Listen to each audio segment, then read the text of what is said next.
On YouTube, it is the Middle School Math Man. This video is going to be on quadratics. More specifically, we're going to talk about graphing. We're going to talk about some of the features that you're going to see on a graph of a quadratic. We're also going to show you how to graph a quadratic by hand. So just before we get started, this is the standard form that you're going to see a lot of the quadratics written in. It's just y equals ax squared plus bx plus c. You might remember this form back when we talked about factoring. They were in this ax squared plus bx plus c form as well. So I just want to get started with this little fill in the blank activity. I want to talk about a couple of things that you're going to see on the graph. Like we just mentioned, standard form of a quadratic function is y equals ax squared plus bx plus c. Now we have talked about how the shape of a quadratic equation, kind of a funny name, it is called a parabola. It's that U-shaped curve that you can see in that image as well. Now for number 3, this arrow is pointing to the red vertical line. And if you notice, that red vertical line is going straight through the vertex. It is right in the middle of that parabola. So that is called the axis of symmetry. That axis of symmetry breaks the parabola into two equal parts, two symmetrical parts. Moving on to number 4, this arrow is referring to the blue dot at the very bottom of the quadratic. We're going to talk about the turning point in a minute once we graph it by hand. But the bottom point on this graph, that is called the vertex. Moving on to number 5, when the vertex is the highest point on the graph.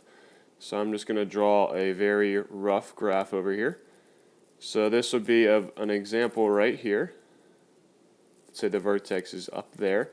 That is the highest point on the graph.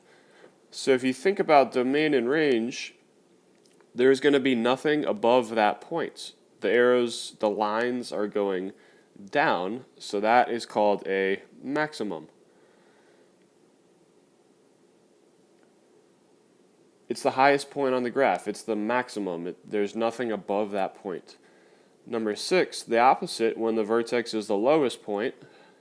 So this vertex right here is the lowest point on the graph. The lines go above, the arrows are pointing up, and they're going to continue up forever. So there's nothing below that point, so we call that a minimum.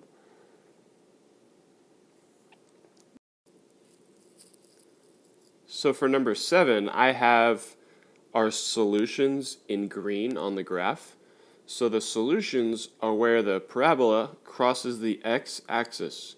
So if we have points that are on the x-axis, those are called x-intercepts. Any point on the x-axis, that is called an x-intercept. And now there's a couple of different words for solutions. Those solutions are where it crosses the x-axis, the x-intercepts, but some other names for them are zeros or roots. So just a couple of names that basically mean the same thing. They are the solutions to the quadratic. So I just wanted to go over some of the terms, some of the important terms related to graphs. So these are the main terms that you need to know related to the graphs of quadratics. So now we're going to move on to actually graphing a quadratic by hand. So here is our equation. It is written in standard form.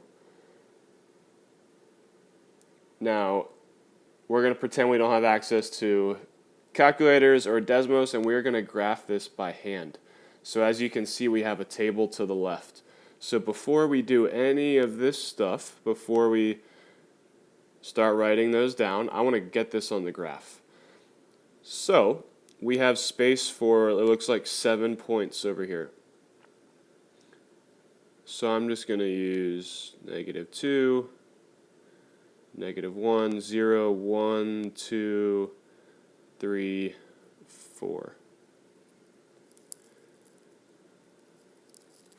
Now the reason why I use those points is we have a couple negative numbers, we have 0, we have a couple positive numbers, so it gives us a good range of numbers to plug in. So just so I have some more space, I'm going to go on to the next page here. So I had y equals 2x squared minus 4x plus 1. Alright, so if we have our table, we know our x values, but we need to get our y values. So in order to do that, we are going to plug in our x values for every x that we see. So I'm going to start with negative 2.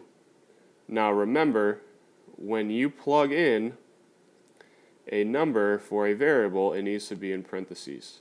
Remember back when we did evaluating expressions. And this is important because this negative 2 that's in parentheses squared, that's going to be positive 4. Moving on here, we have negative 4 times negative 2, so that would be positive 8. So just simplifying this, we get 8 plus 1, which is 17.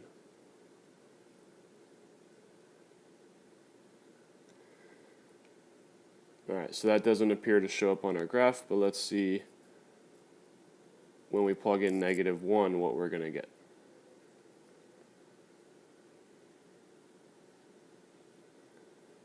So it's the same process.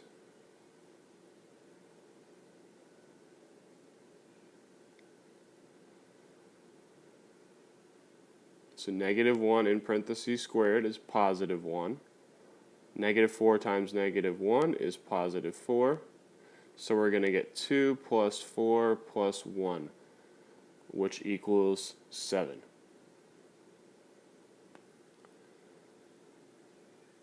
Moving on to 0.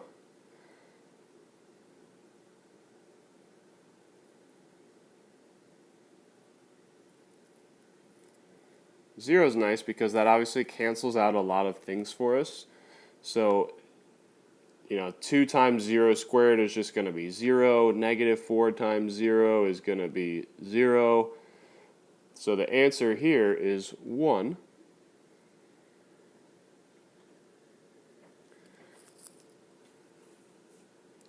So let's move on to 1. Let me delete my screen here.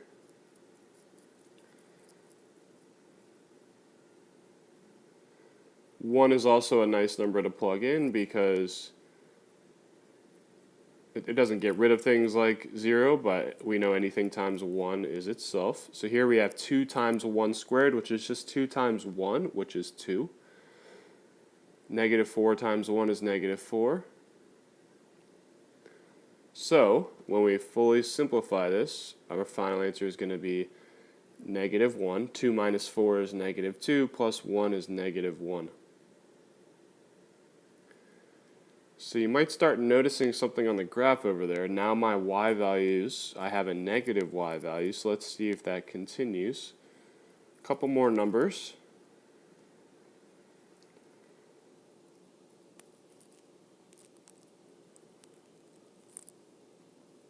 So 2 times 2 squared is 2 times 4. Negative 4 times 2 is negative 8, plus 1. So this is going to be 8 minus 8 plus 1. Now just for the sake of the length of this video, I'm just going to tell you the final two y values. When you plug in 3, you should get 7. And when you plug in 4, you should get 17.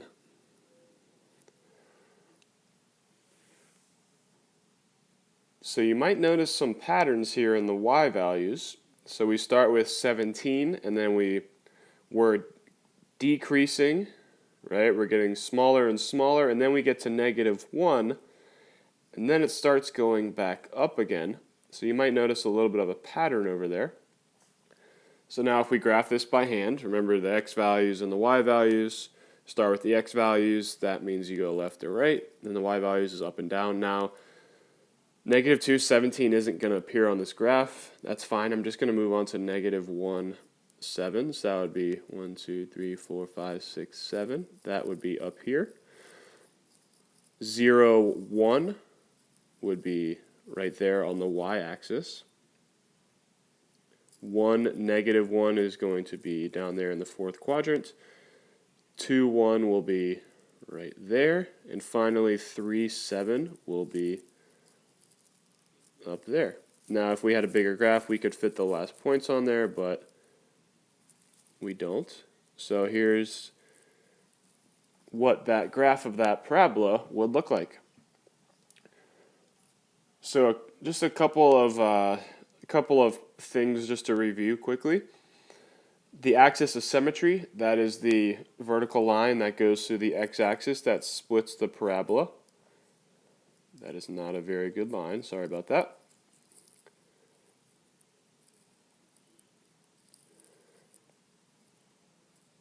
So that line is going through the point 1 on the x-axis. So the axis of symmetry would be x equals 1. The vertex I'm going to highlight here in this dark blue color. The vertex is an ordered pair. It is the turning point of the parabola. The vertex is at 1, negative 1. And what I mean by turning point is we talked about the pattern over here on the table. So the numbers started high with 17, they started getting lower and lower until it got to negative 1, and then it started climbing back up and getting bigger. The domain, remember the domain are the x values. So we're talking side to side. This graph will continue to get wider and wider gradually. So every single x value is a part of the domain. So there's the notation that basically just says that it is all real numbers, all x values. The range, now with the range we're talking about the y values. So we're thinking about how this graph goes up and down vertically. So we have our vertex here, and notice how that is the lowest point on the graph. So we have a minimum, it's the lowest point on the graph. So that means with our range, I'm going to run onto the graph here. I'm going to write it the shorter way we talked about. Everything on this graph is going to be greater than or equal to negative 1. So that is how we can represent our range. If it's the minimum, if it's the lowest point on the graph, everything has to be greater than or equal to that point, which is at negative 1 on the y-axis. The roots, those are where it crosses the x-axis. Now it's a little bit hard to see exactly where this crosses on the x-axis. I do have it pulled up on Desmos though, and I can tell you that the roots are 0.293 and 1.707. So when we have you graph these by hand, they will be a little bit more obvious. They'll cross through the points exactly, but again, the roots, the solutions, the zeros, those are all where the parabola crosses the x-axis. Finally, the factors, if you remember the factors, they take the opposite signs. So our factors here would be x minus 0.293